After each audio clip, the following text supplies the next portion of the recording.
the ICI Tech Committee now, which gives us a seat at the table in talking about the strategy and the plans for these technologies moving forward. And we're pushing and advocating for a 10-year strategic plan to make sure that we never find ourselves in that situation again where we're behind on these types of communication technologies.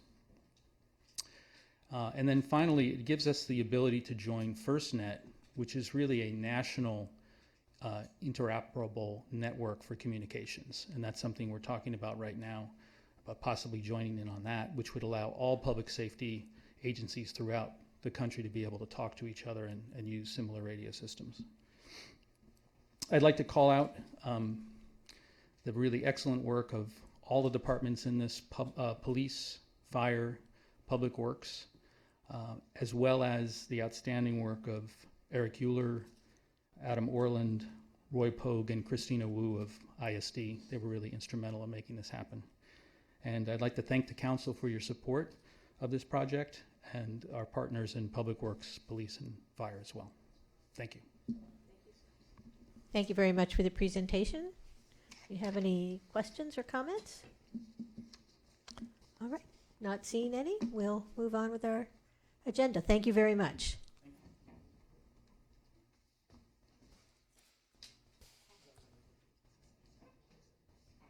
All right, Ms. Anderson-Warren, the next item, please. Next, we have the consent calendar. All items will be considered and approved in one motion unless removed by a council member for discussion, and you have 2 requests to speak. All right, we will go ahead and open the public hearing. Our first speaker is Krista Alguias, and the second speaker is Joe Schmitz, who is having 2 minutes donated by Joan Van Tassel. Joan, can you raise your hand so we can confirm you're here? Oh, I'm not seeing a hand raised. You're right. Well, all right, we'll start with you. I'm butchering your last name. I apologize. It's a hard one. Hello, my name is Krista Ogius, and I'm an artist at the Santa Monica Art Studios. I understand that the negotiations are up for lease on your 3M agenda, and that's why I'm here to tell you how much I love being an artist and love the Santa Monica Art Studios. I have lived and worked in Santa Monica community as a doctor for many years here as well, and I speak to the council tonight to remind you of the value of Santa Monica Art Studios and its current management. Santa Monica Art Studios, or SMAS, is a philanthropic national and international art center as well as community builder. It has hosted over 500 events in the city of Santa Monica in the past 10 years that we have all worked very hard to build up and represent. SMAS gives value to philanthropic foundations like Habitat for Humanity, Fresh Start, Art Tribe that have been hosted by SMAS and have raised thousands of dollars for people in need. There has even been international support for New Zealand's town of Christchurch after the earthquake by Santa Monica Art Studios. In this manner, SMAS has represented the city in other parts of the world.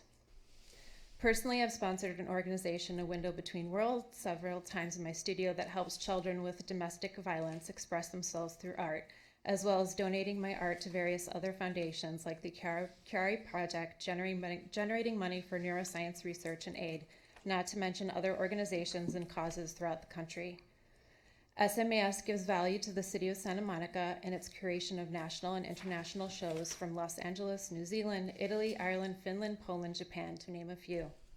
These shows and its attendees generate revenue and attraction of visitors for the city of Santa Monica, whether it be through hotels, food, recreation, transportation, because of the cultural stimulation that SMAS provides. It's a valuable community builder. People can network, get to know each other, and build on the betterment of ourselves and society. Is that me? Yes, I'm afraid your time is up. Thank you very much. Thank you so much. All right, we have the last call for, I'm afraid we don't allow clapping. If you want to show your support, you can do a silent wave, but we want to make everyone feel welcome here. Last call for Joe Schmitz. I thought I saw him. All right, then we're going to go ahead and close the public hearing. The matter before the council. Are there any items that council members want to pull? Oh, all right. Then we're going to reopen the hearing. Is Ms. Van Tassel here? Yes, she is. Can But she- she's outside right now. Can she wave your hands just so we can know that you're here? Thank you, ma'am. All right, you have 4 minutes, Mr. Schmitz. Okay, try not to use that, although my record on brevity is mixed. So first of all, I've spent a good bit of time looking at the airfield design proposal, and I know you've been criticized on the cost and the consultant, but I have to tell you, it's really, really nice. And that's hugely important given the stakes. So I applaud you for doing what you've done, and it's not just you, it's staff. So you've been given wonderful advice, and this is a great beginning.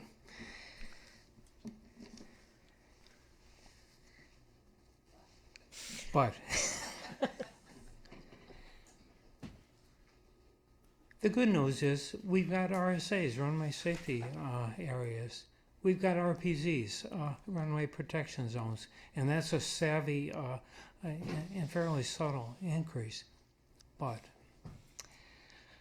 we've had 800 noise violations since 2013. And the only plausible explanation for those, in my professional judgment, is aircraft are going out of here too heavy given the performance requirements that they have. And the only way we have to even know that this is happening is through careful examination, data-driven, as Rick Cole has stressed, data-driven examination of what's going on with the noise code. So, once you get this project finished, what comes next?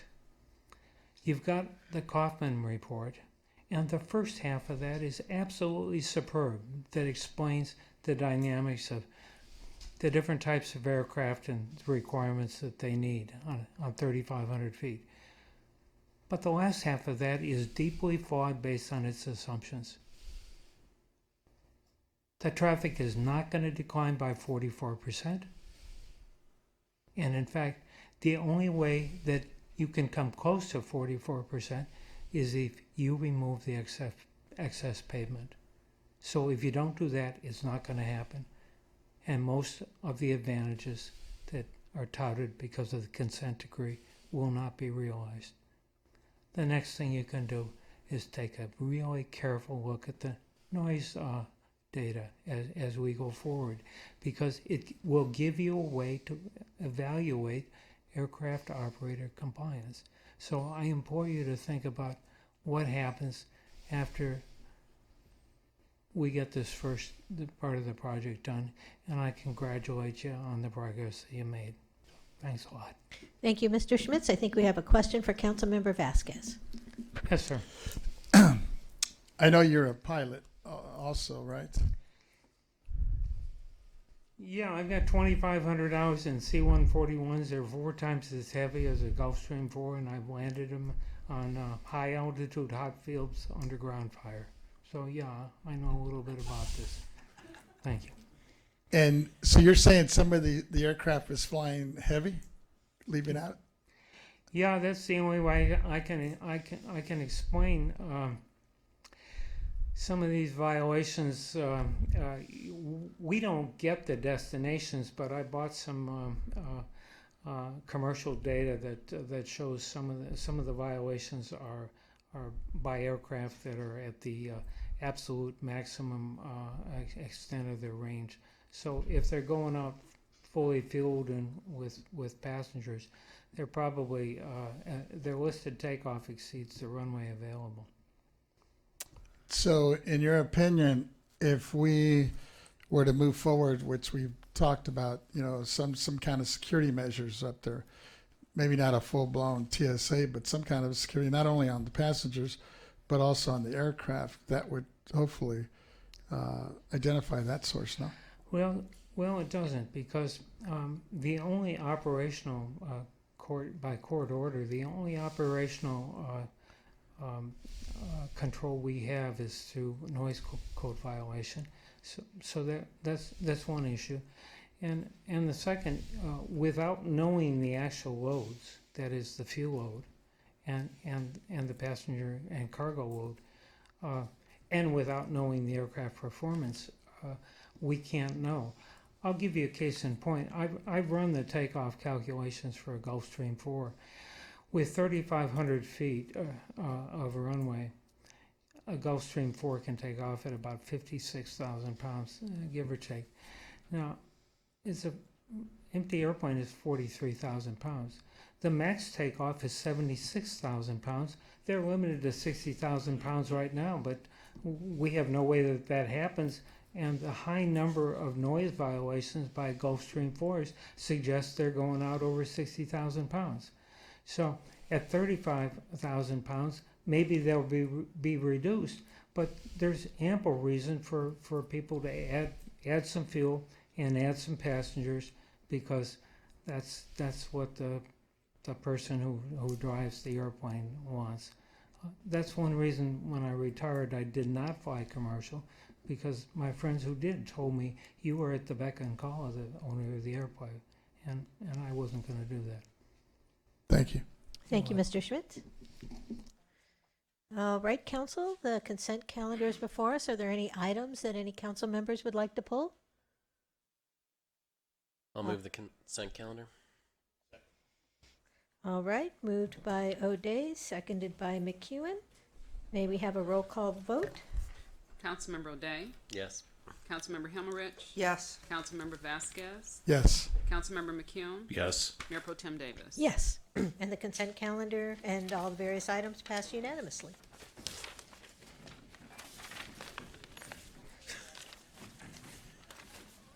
Was it something we said? Yeah, aye.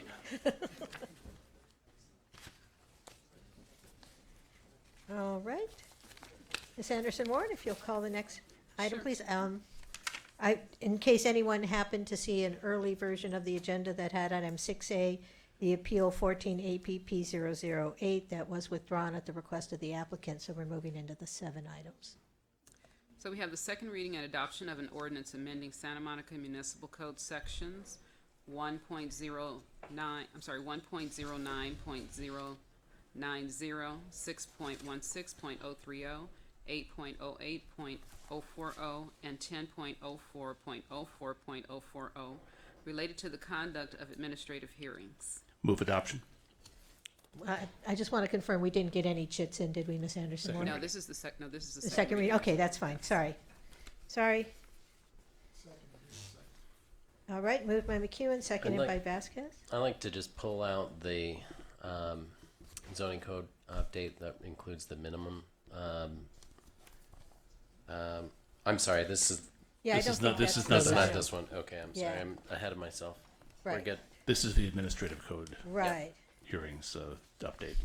right. So 7A, moved by McEwen, seconded by Vasquez, roll call vote.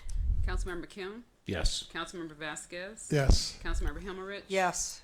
Councilmember O'Day, Yes. and Mayor Pro Tem Davis. Yes, and that is passed unanimously. Next, we have item 7B, ordinance amending the zoning ordinance, chapters 9.01 through 9.52 of Article 9 of the Santa Monica Municipal Code to ensure consistency with the goals of the policies of the Downtown Community Plan and incorporate by reference certain design standards in Chapter 4 of the Downtown Community Plan. And you have no request to speak on this. Move adoption. All right, moved, I We- just have we have a comment. Both all 7B, 7C, and 7D are what we commonly call second readings, but they also uncommonly are public hearings. So actually, because of the way they incorporate other laws, and so public actually has a right to speak on these items, even though they're up for adoption, final adoption tonight. I therefore withdraw my motion for the time being, so you can open the public hearing. I believe you said there were no Yes, chits, there is were no, that? there were no requests to speak on this one. All right, so we can open and close the public hearing all in And now one I'll put fell my swoop. motion back on the table to adopt. I'll second. And I'd just like to ask if we could pull from the motion a separate vote on the minimum inclusionary requirement for affordable housing that was subject of our significant debate during our Are we last allowed to do that? meeting. Pulling that on a second reading would not be friendly to the maker of the motion.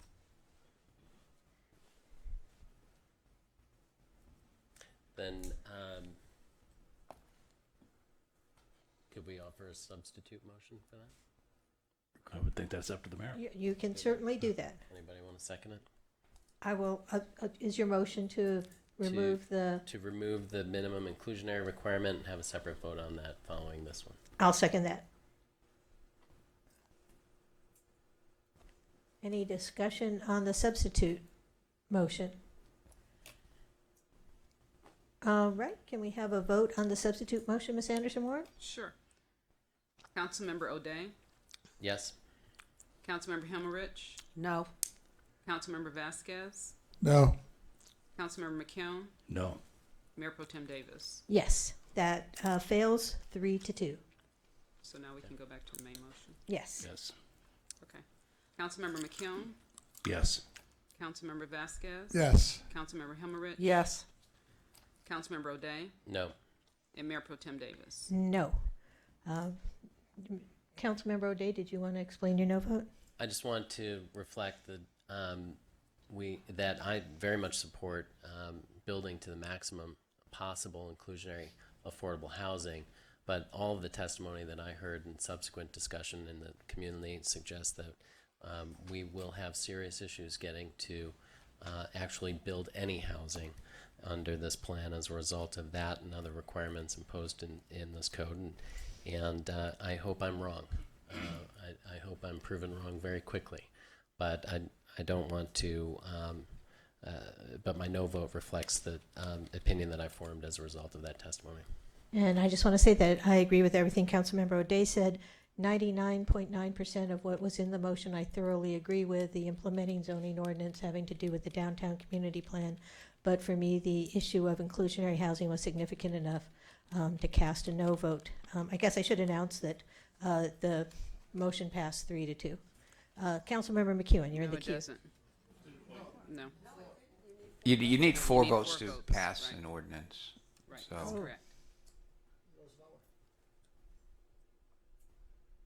Then I There's guess, the possibility to cast a courtesy vote on behalf of a majority member who's not here. That's totally up No, to you. no, No. no. What you could do No, no. is one, you one of could, the members who voted no, you mean, could as a courtesy change their vote to a Change their vote yes, back, yes. recognizing that the Correct. mayor couldn't be here tonight and he was a yes vote on the issue. well, And then absent that, the other choice would be to immediately reconsider and continue the matter to a meeting when the presumably other people would be here.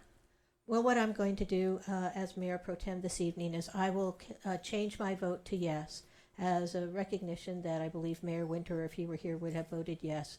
Although I think that my concern about the inclusionary housing issue is well on the record, I don't think we need to bring this back at another time and waste both the council and the public's time on this matter. And as I said, I agree with everything else included in the zoning ordinance, and I want to make sure that we begin implementing all those wonderful parts of the downtown community plan as soon as possible.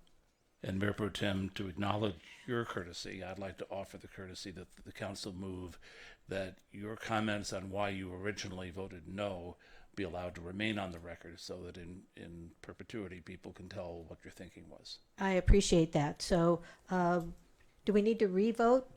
We don't need to revote. So the motion carries 4-1 then. Right, and the motion to allow, this is a change of council rules, which usually allow you only to have your comments retained in the minutes if you voted no. So I'm making a motion that even though you ended up voting yes, that as a courtesy, we allow your comments as to why you originally voted no to remain on the record. Second. Okay, moved by McEwen, seconded by O'Day. I think we can do that just on a voice vote. If the All direction those in of it- favor? Aye. Any opposed? No abstentions? Great, thank you. I appreciate the courtesy, Councilmember McEwen. All right, that moves Next. us on to item 7C. Item 7C is an ordinance amending Santa Monica Municipal Code Section 9.53130 to ensure consistency with the goals and policies of the Downtown Community Plan by modifying the city's transportation demand management ordinance to establish a transportation allowance of 100% within the Downtown Community Plan area, and you have no request to speak on this. All right, but we do need to open the public hearing, and since we have no request to speak, we will now close the public hearing. If not any discussion, I'll entertain a motion. I'll take a risk again and move adoption. Second. All right, moved by McEwen, seconded by O'Day. May we have a roll call vote, please? Councilmember McKeown? Yes. Councilmember Vasquez? Yes. Councilmember Himmerich? Yes. Councilmember O'Day? Yes. Mayor Pro Tem Davis? Yes, that passes unanimously. Okay. Item Last- 7D, please. Last, we have ordinance amending Santa Monica Municipal Code Section 8.08.060 to ensure consistency with the goals and policies of the Downtown Community Plan by extending the expiration date for certain building permits and applications. And you have one request to speak on this one. All right, we'll open the public hearing. Ms. Denise Barton.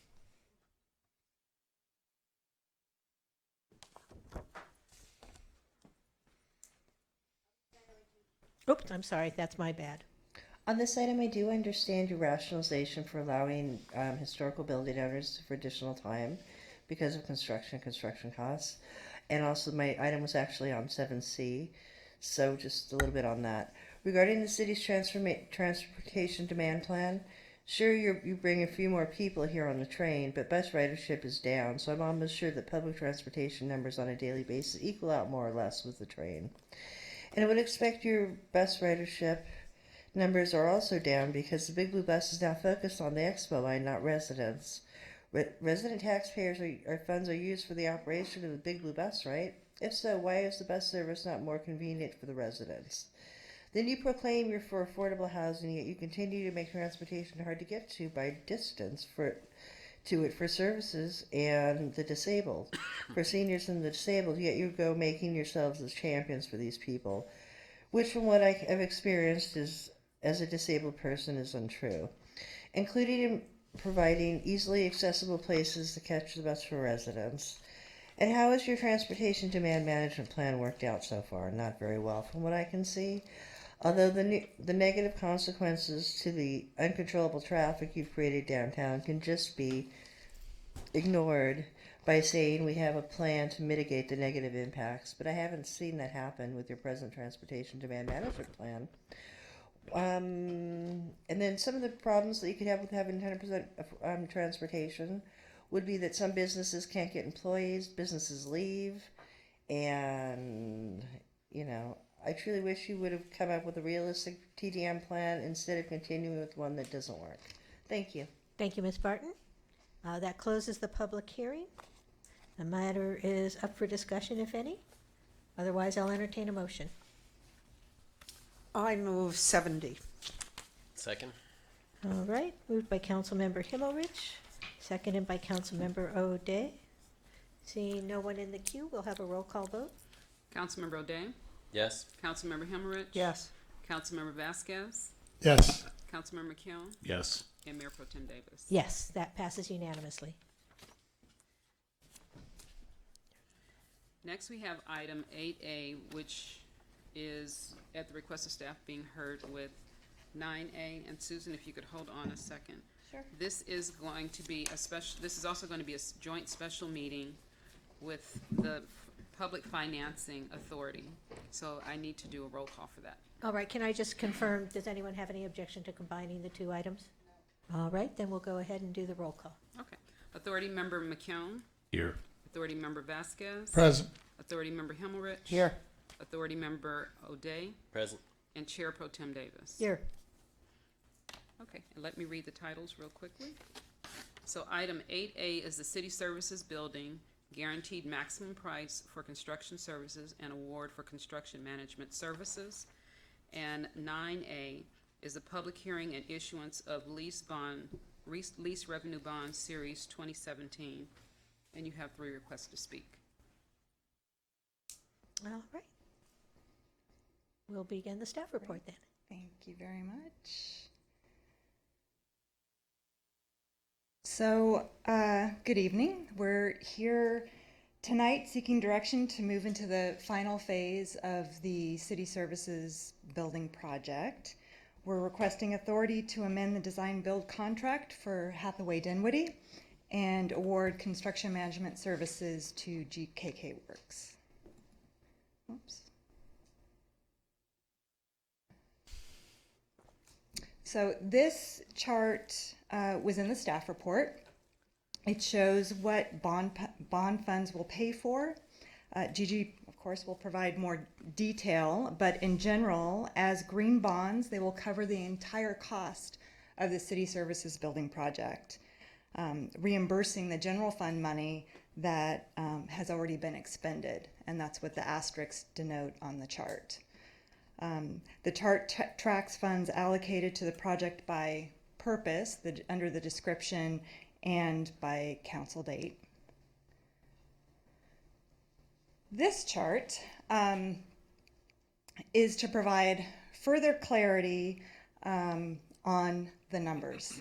There are a lot of numbers out there, so to be as in an attempt to be as clear as possible, I want to walk through some of the differences between the project budget that council last saw in November of 2016 and what the bond funds are covering for this project.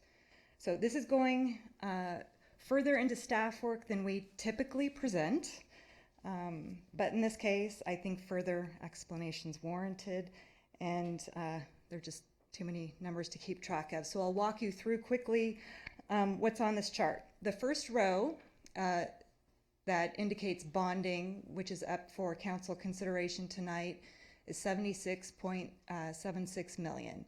That is the maximum amount we can bond for. And below that is the project budget as it was reported to council last November. I want to emphasize that the project budget remains unchanged. So the numbers that were presented to council in November are consistent with the current project budget that will be funded by bond funds. So the delta between the two is the next row where it says delta. So what is the 1.955 covering? It will cover the percent for arts, which we don't typically, on larger projects, you'll notice we don't typically carry the percent for arts in our project budgets. So we would fund it along with the construction of the project. And then the rest would go into direct owner costs carried as contingency. So this is not in the builder's contract and is totally controlled by the city. This could cover added or changed scopes of work. For example, there have been issues with regard to EV infrastructure to serve our customers, staff, as well as some of our fleet here in the Civic Center, specifically serving the City Services Building. We have a lot of fleet cars that actually are provided for services that staff going into the City Services Building provide. And also bike infrastructure. To meet our TDM, we definitely want to do everything we can to support alternative modes, but we're struggling with how we fit it all in. So these are some of the things that the contingency could potentially cover, and as green bonds in a very favorable market, it seemed a prudent approach. So I'll briefly review the project purpose and the elements of the project. Like our historic Santa Monica City Hall, the City Services Building is a serious investment that pays for itself, but the City Services Building also streamlines customer service for a 21st century government. For decades, staff have leased office space. As a sustainable long-term investment, this project leverages resources by housing staff in a city-owned facility financed by funds otherwise allocated to pay for leases. If not for the build-out of a city-owned facility, general funds paying for these leaseholds would not otherwise become available for other community-serving uses. This image shows that you've seen this before, but it just reinforces the disparate locations where staff are currently housed in lease spaces, and they would come back to the green dot, which is the City Hall campus in the heart of the Civic Center. This is I just have a couple updated renderings so that you can see where the project is at. This is the public counter. So a view of customer service counter on the first floor, and above lists all of the groups that will be housed on each level. So there are 3 floors above the basement, and these are the groups who are moving into each of the 3 floors. And this window is looking out onto the courtyard, just to orient you. This is a view from the civic parking structure. And this is the restored and activated, emphasis on activated, courtyard consistent with the Civic Center specific plan. So lastly, next steps and project schedule. Staging and some improvements to City Hall would start very quickly, actually in September. This is a high-level breakdown of the type of work that will take place and when the work will occur over the next 2.5 years. Project completion would be in April of 2020, which serendipitously is this 50th anniversary of Earth Day. Just want to note that. The architecture team is finalizing a comprehensive and broad notification program with the Office of Communications. Communications on the construction activity is going to be very crucial. So we're working very closely with the communications group to make sure that we do everything we can to notice the public as well as staff impacted not only in City Hall, but also PSF. We have staff in the Civic Center parking structure as well, and our neighbors, which include residents as well as the courthouse and school. So we'll be making sure that we produce maps, directional signage, social media posters, individual meetings with staff will occur or continue to occur, publications and much more. So that will roll out immediately upon if council approves this project to move forward into construction. And with that, I'll hand it over to Gigi to go through the bond issuance. Thank you. Good evening, Mayor Pro Tem and council members. Staff is recommending issuing a series of lease revenue bonds that will fund the city services building project. To do this, we're asking you to adopt resolutions authorizing the city and the Public Financing Authority to issue up to $76,760,000 in bonds. Because of the high environmental standards associated with the city services building, the bonds will carry a green bond designation and will be particularly appealing to investors who prefer to back projects that promote climate change mitigation. These bonds were rated very strong, or AA+ by Standard & Poor's and Fitch, and AA1 by Moody's. This rating is the highest rating that can be given to lease revenue bonds. It's only one notch below the city's AAA rating for its general obligation bonds. Rating agencies pointed to the city's strong revenue base, its management of retiree liabilities, its management of operating budget and capital investments, its low debt level, and its strong reserves when they were assigning this rating. The bonds will be payable from rental payments made by the city to the Public Financing Authority for the use of the main library and City Hall. Once the city services building is completed, the city will substitute it for the 2 buildings as security for the lease. We anticipate pricing the bonds on August 22nd through a negotiated bond sale, where the bond underwriter has been selected earlier and interest rates are negotiated between the underwriter and the investors. This method, as compared to an open competitive bid, was the best way to ensure that the bond underwriter is in compliance with the city's recent banking services resolution setting out social responsibility guidelines. Our financial advisor and underwriter are also here and available for any questions that you may have. And that completes my report. Thank you very All right, thank you very much. Any questions? Councilmember Vasquez. Gigi, you mentioned the underwriter is here. Who is the underwriter? Morgan Stanley, and Dan Kurtz from Morgan Stanley is here. Glad to hear it wasn't Wells Fargo. No, we work very hard to make sure that we're going with the guidelines. Thank you. I think Councilmember Himmelrich has a question. Hi, good night, good evening. I wish I was saying good night, but and it's I think this is both for you and Susan, and just so that everybody understands. So originally, when we looked at this, there were modifications to City Hall itself involved, but now we are only funding the city services building. Is that correct? Yes, in order to make sure that we are having costs that are eligible for green bond designation, we are keeping it to the city services building only.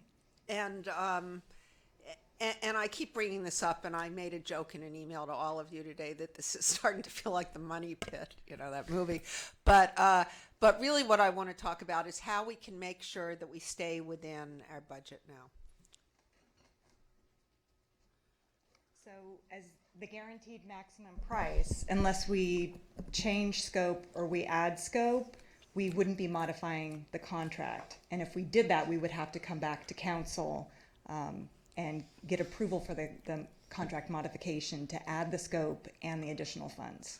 So a large part of whether the scope is in the contract is determined by what's required to build the building, right? And those specs are set forth by not us, right? But by the designer and the contractor. Right. So the guaranteed maximum price that's in here, the construction dollar amount of approximately 60 million, is actually based on bids from the subcontractors.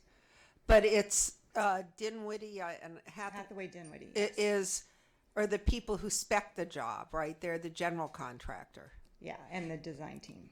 And the design team. So they're, and so my question is, if we go over, is there any, if they go over in price, who eats it? Well, they would eat it because it's based on those bids. It's based on the design of the building that we set the direction for, and based on the bids congruent with those drawings, this is a ceiling. So the city will be delivered. We'll get the city services building delivered consistent with the design. And they've represented to us that this is a complete design, and they aren't going to be changing it anytime because of a mistake they may have made in leaving out something. That's correct. Okay. Yes. Well, that makes me feel a lot better. Susan. And City Susan. attorney nodded yes. Yes. Yes. Right. Because, you know, if, again, I want to avoid the creep that we've seen so far. Yes. Thank you very much. I believe Councilmember Vasquez has another question. Yes. Since this is basically we're going out for bonding for this for a public, kind of like a public works project of some sort, right? Does that mean, I guess this is for staff or anybody from the staff, does that mean that we could impose a PLA, a project labor agreement, like we do on construction bonds for school districts and community colleges? I can't answer that. This is our project. So Right. Yeah, Well, I know in the past when it's private, we're but restricted. At this stage, we would have to renegotiate the guaranteed maximum. Correct. That would have a price impact and would require further negotiations.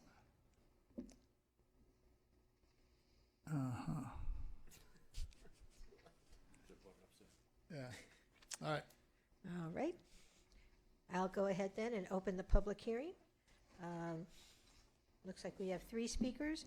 David Garden, and he is having time donated by James Schumacher. Mr. Schumacher, can you? I don't see David either. All right. Okay, our next speaker will be Michael Toney and then Denise Barton.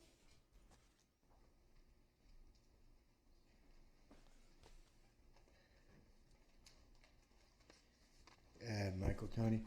Well, it looks like you've got it pretty tightened down, so I'm just wondering if the designs were final designs that you saw, or their engineered designs and everything. I don't know.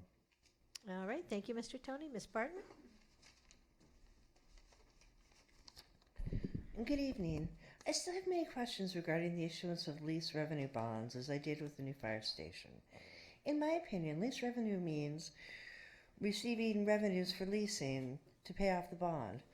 But the way the city of Santa Monica does it is it owns the property it wants to use these bonds for, but the city is leasing these properties out to themselves, as with the city services building or other entities within the city, such as the fire department, resulting again in the Santa Monica resident taxpayers picking up the tab for this action, because the new city services building will have no one leasing it to provide revenue, just like the fire station, making the resident taxpayers the leaseholders. And I'm not sure the residents want to be responsible for a $90 to $100 million or more lease, considering how initial estimates are always lowballed, which has already been done with Hathaway Dwindle Construction Company in their initial contract.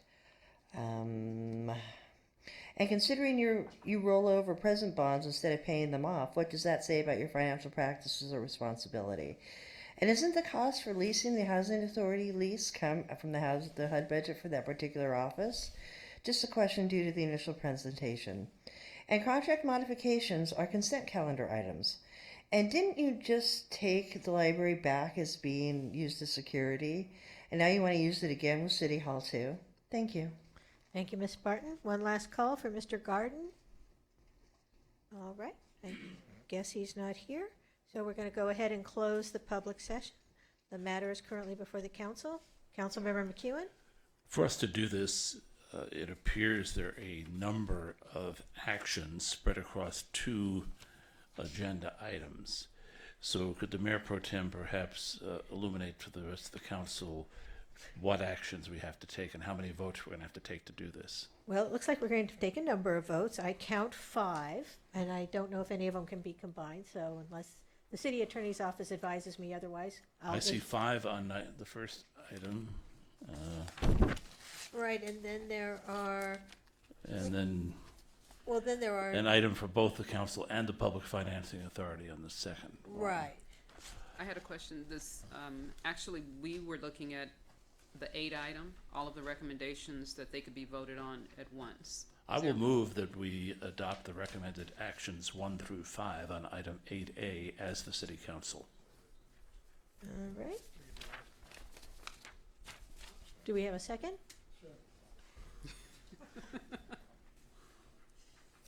And before we vote, I just want to make sure this is not a vote that requires 5, since Councilmember O'Day left the dais.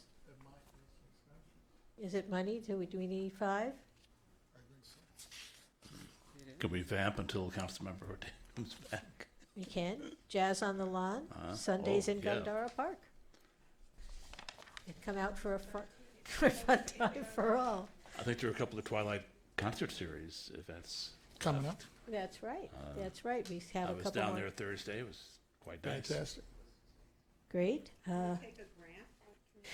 Table that and move to 11A and take the grant? I'm not sure. Yeah, we may. I'm just not sure where Councilmember O'Day went.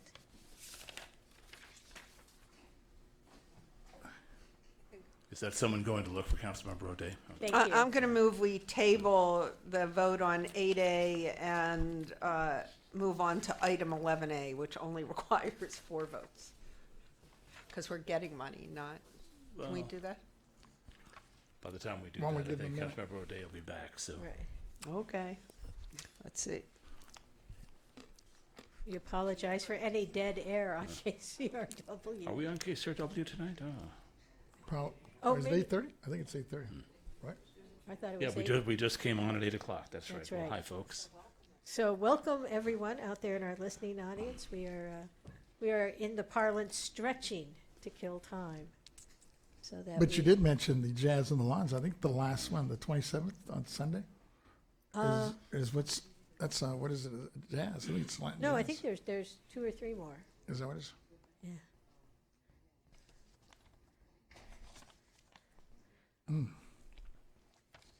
We do have the announcement that we have a new assistant city manager, Katie Lichtig, who Oh, that's some right. of us remember having worked with before.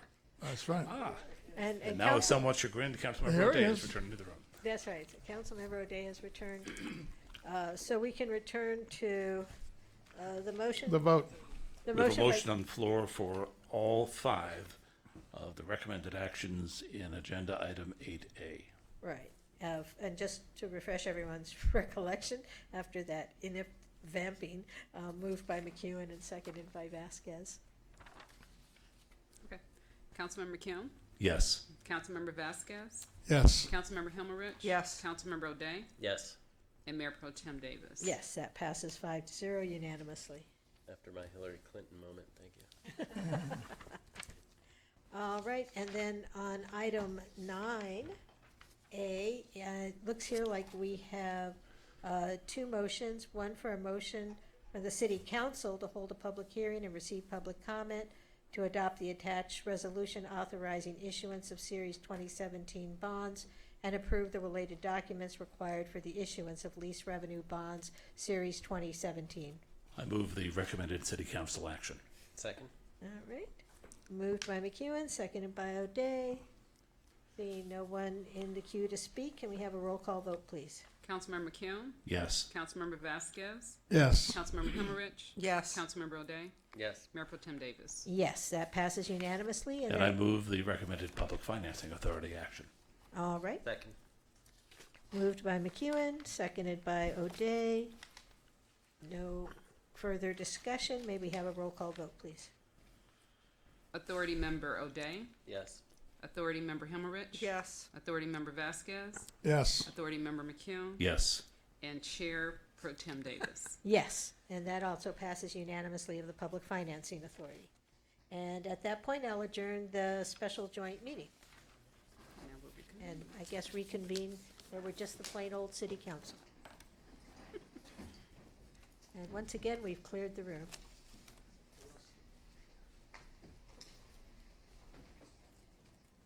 Okay, next we have item 11A, Resolution of California Department of Resources, Recycling and Recovery, Cal Recycle Grants, and you have no request to speak. All right. Do you have a staff report, Ms. Klein? Well, actually, I'd like to introduce Devin Starnes. He is the COO, our Chief Operating Officer in Public Works. I am so grateful to have him in our executive team. He's at the city yards. He is in the trenches with the operations, at the yards with our Public Works folks, and has already made significant changes with regard to technology, support, coordinating operational efficiencies out at the city yards. So, and we've gotten great feedback. So Devin has, actually Elaine and I had the privilege of interviewing Devin to hire him as our custodial services manager about 7 years ago. So, and he's been COO for how many months? 3 months now. So this is his first opportunity since he's over the operations at the yard, since this is an R3 item.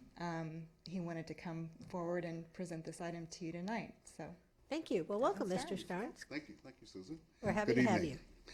I'm happy to be here, very excited. So the item 11 is a resolution for staff requesting authorization for grant funds from CAL, the Department of California Resource Recycling and Recovery, better known as Cal Recycle. This program aims to provide lower greenhouse gas emissions by creating new and expanding existing food waste prevention projects to reduce the amount of food that's going to landfill.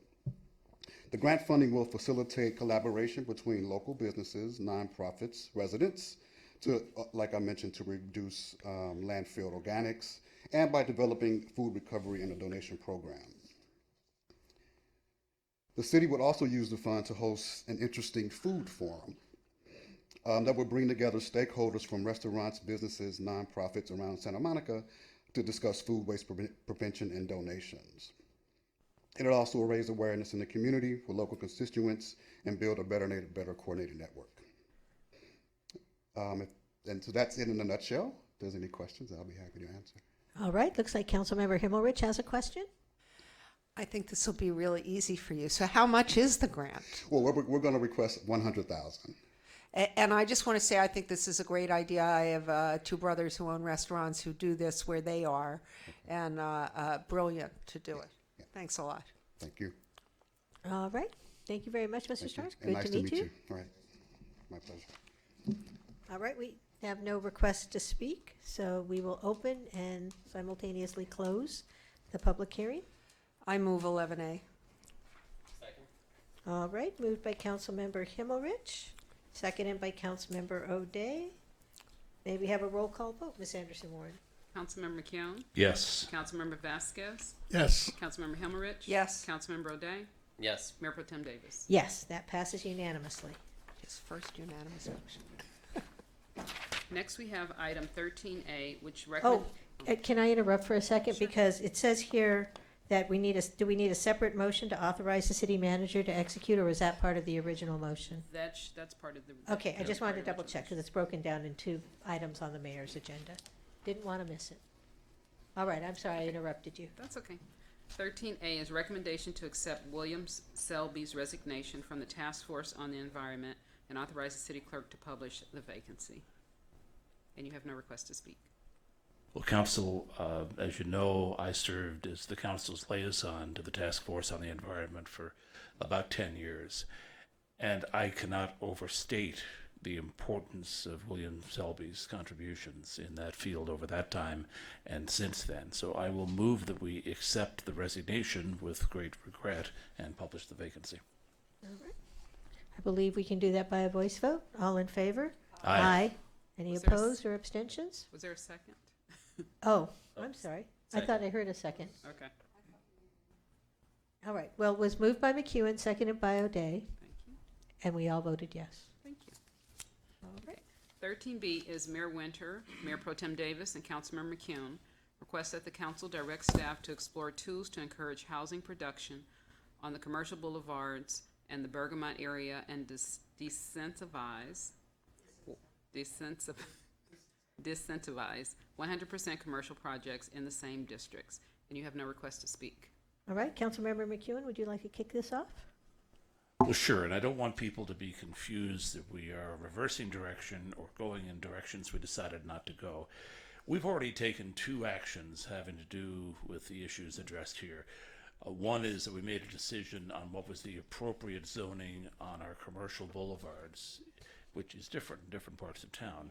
And the other is recently we directed staff to explore and have planning commission action on changing the percentage of housing that we want to see in the Bergamot area. This is another action that we're taking to make sure that we produce housing rather than more commercial development, because we know that we need housing desperately, and that commercial development creates much greater impacts on our community than does housing. In fact, 3 times as much traffic on the average.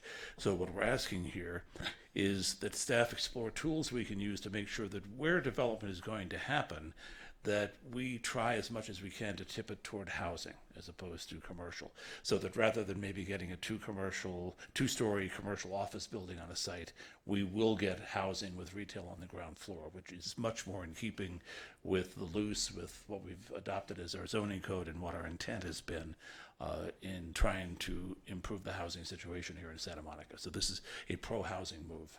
Yes, and if I can just add, I think one of the reasons that I signed on to this item was twofold, and one is I think it's really important that if we are going to develop housing, it be on our commercial boulevards in the Bergamot area where it will not displace current residents.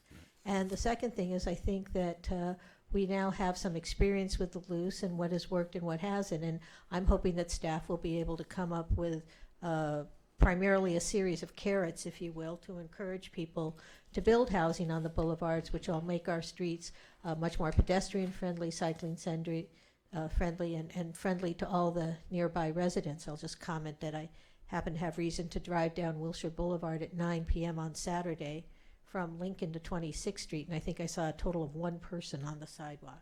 So that means that we need to do something to enliven those boulevards as pedestrian areas.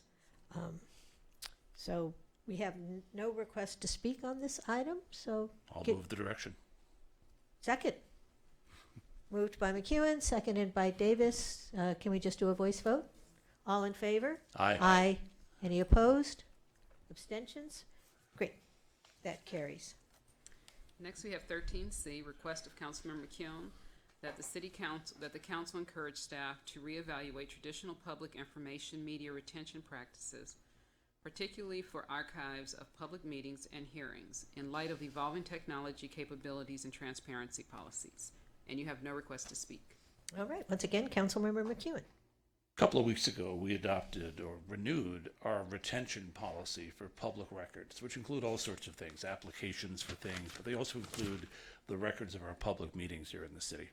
And when I looked at it, it pretty much was the same thing we've been adopting every year or 2 years since I've been on the council in the last century. And I looked at the calendar, and it's 2017. And then I thought about this new building we've just approved and the new way of working that we're talking about, where things are much more digital, much less paper-oriented. And I thought, well, our retention policies have been based on the fact that if you recorded a meeting, it was on an audio cassette or a video cassette that needed to be stored someplace that took up space. And if somebody wanted to review it, you had to have a staff person go find it and pull it out and give it to them and keep track of when it came back. And in 2017, hard drives are going from terabytes to petabytes, and it doesn't take anyone to pull something off a website that's accessible to the public for free. So it strikes me that we ought to ask our staff to rethink how we look at retention, because rather than choosing not to retain those audio cassettes, we might choose to just digitize the audio at the meeting originally and throw it onto a website on a hard drive someplace, and increase the transparency of our local government by making that available to everybody. So I don't know what the outcome of this will be. There are cost analyses that have to be done. There is staff time. Even putting something into digital form does take somebody's time somewhere. But I'd like to direct staff to begin to explore this so that we can maybe bring our retention policies into the 21st century. Second. All right. Since we have no request to speak, we need no open and close the public hearing once again. It's one of those nights. I'll move my request. Second. All right. Moved by McEwen, seconded by O'Day. Voice vote. All in favor? Aye. Any opposed? Any abstentions? Passes unanimously. Thank you very much. Next, we have public input. Public comment is permitted only on items not on the agenda that are within the subject matter jurisdiction of the city. State law prohibits the city council from taking any action on items not listed on the agenda, including issues raised under this agenda item. And you have 3 requests to speak. All right. In order, they are Denise Barton, Art Casillas, and Walt Davis. Good evening. I'm going to give you some examples of what happens to people who try to exercise their rights in the Housing and Economic Development Department, Santa Monica Housing Authority, under the leadership of Barbara Collins as the manager. Besides placement in a moldy affordable housing unit at AO Apartments, which I hear the city attorney has had under investigation for over a year, having to pay for the environmental inspection before the Housing Authority would re-inspect or remove me from the affordable unit at AO Apartments, even though I was getting sick, put into temporary housing as far from downtown as possible, including a hotel in Mountain View Trailer Park, isolated at the trailer park, with no telephone or cable line from the street to the trailer, or correct jacks for the phone line. My housing voucher has been threatened twice now, once by email to my lawyer, and recently by a program violation warning notice and directive, claiming that I am abusive, violent, and basically threatening. Based on one call with Sylvia Romo, even though in the document it's stated as your telephone calls to both Sylvia Romo and Eduardo Laceriga over the previous 2 months have contained language that is offensive, attacking, or abusive, which, if you look at the list of things I've had to go through because of them, might be viewed as what they're accusing me of. And of course, the people judging me in the administrative hearing are the people doing it to me. I've had my right to free speech stifled, as well as not receiving accommodations for my disabilities. The Housing Authority has added so much stress to my life in addition to extra work that I do not get to have a life or be able to take care of things that I need to do. If anyone else receiving affordable housing through the Santa Monica Housing Authority is also going through something like this, again, I encourage you to come to the next City Council meeting and contact me. Thank you. Thank you, Ms. Bart. Mr. Casillas? Good evening, Art Casillas. At July 25th, 2017 City Council meeting, Sue Himmelrich said, quote, "We don't mind Mexicans and blacks living north of Wilshire," end of quote, but downzone and refuse to build affordable housing for blacks and Mexican families there. To make darn sure your housing programs disqualify us by our income, living too high or too low, like your POD, diversity or moderate income household programs. Since 1993, Police Chief James T. Butts Jr. allowed gangs and drugs to thrive by taking our community-based policing and also crime impact team under the management of then Lieutenant Jacqueline Seabrooks, our still today police chief. Seabrooks calls herself a top cop. I think what she means is killer of innocent lives she refuses to protect and serve. Now, we tax-paying residents have to put up with high murder, rapes, robberies, home invasions, robberies, car and bicycle weapons thefts, alcohol and drugs. By taking police from Pico neighborhood to the Pier Promenade in Palisades Park, when I asked City Attorney Adam Radinsky at Virginia Park meeting December 3rd of 2014, why city attorneys won't tell police department to clean up gang and drug sales behind my brother's house and also child daycare center next door to rent control apartments, Mr. Radinsky said, quote, "It's not our job to tell police department what to do," end of quote. Adam Radinsky has not been seen here since. City Manager Rick Cole, your hands are full of blood. Are you being paid to turn your head on all these crimes? God gives us life, but your corruption minds are destroying our lives. Thank you. Thank you, Mr. Casillas. Walt Davis? Okay, good evening. You already know who I am. I've been active in the city for the past 20 some odd years, regarding myself as a street performer. I've worked with different cities and governments on trying to establish rules and regulations under the First Amendment. And I embrace that every day that I go out to that pier. But we have a serious problem because that ordinance that we are supposed to be observing is not being enforced. Many of us who worked on that ordinance back in the early 90s put in a lot of time and a lot of effort to make sure that it was written out so that everyone understood what the First Amendment was. However, when you issue a performance permit, no one is looking at what they're doing. The people who are now engaging in First Amendment, or supposedly First Amendment on the pier, are now actively engaged in commerce. What you're giving street performers is now being used as a performance, as a business license. We cannot get any support from the police or Harbor Patrol because they said their hands are tied from the city. Can't get any support from the city manager. I have gone to the city manager a few times, and they said that they take this to the city attorney's office. The city attorney's office has said that they were working on it and trying to establish some new laws so that the Harbor Patrol can write tickets. That's been several years now, and the situation's out of control. I'm here to ask for and implore you to help us get this under control. It is, it is bringing in a lot of different problems now, especially with the Metro Rail being opened. And I'm hoping that I can get some sort of results here tonight. All right. Thank you, Mr. Davis.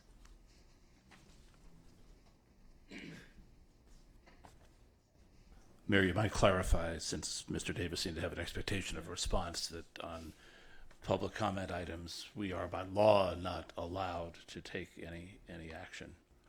I think we can, however, make requests of staff, and I, for one, would like to hear more about the issue that Mr. Davis raised. All right. I think staff heard that, and we'll follow up. That concludes the meeting this evening. Do we have any adjournments from anyone? I have two. Looks like I have the two.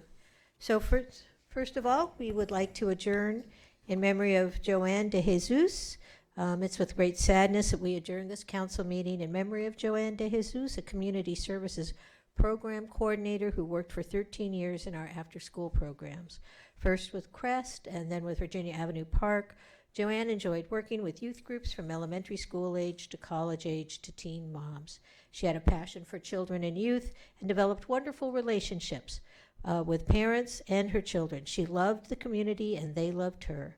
She was also known for cooking her infamous Puerto Rican dishes that many enjoyed, and her cooking brought people together.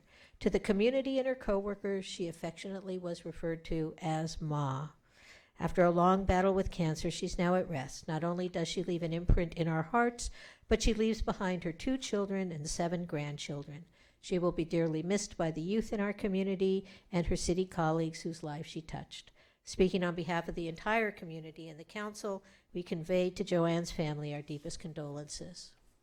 I'd also like to adjourn this evening in memory of Rose Wagner Rawson.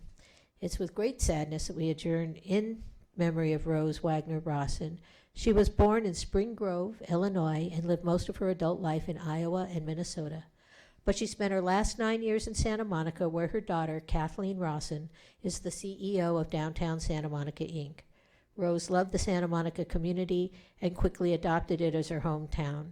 She was active in the Santa Monica Bay Women's Club and the Ken Edwards Center, where she played bridge several times a week. She could be seen around town with her family at many community events, including the Santa Monica History Museum Gala and the Ed Foundation receptions and fundraisers. She will be dearly missed by those she loved. She had 6 children, with Kathleen being the youngest, 16 grandchildren, and many great and great-great-grandchildren. I just want to personally add that I had the pleasure of knowing Ms. Rawson, and she was a lovely woman and a bright, shining, delightful personality. Speaking on behalf of the entire community, and again on behalf of the council, we convey to Rose's family, and especially to our own Kathleen Rawson, our deepest condolences.